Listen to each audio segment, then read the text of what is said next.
Assalamualaikum warahmatullahi wabarakatuh. So today I'm going to explain about Ohm's law. So basically, Ohm's law is how these developers as power of resistance. So the problem we need to enter the current and the resistance load calculate for us. This is not the basic problem.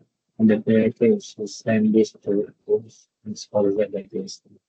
And therefore, we have visualized the real rate the person for speed using after reading. So let me try to find this.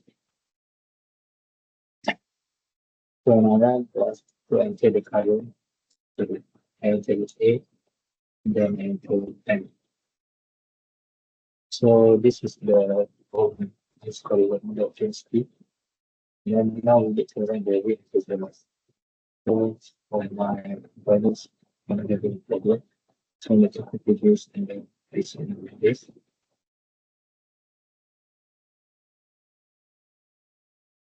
And then need to be the things and you will in this one. Okay.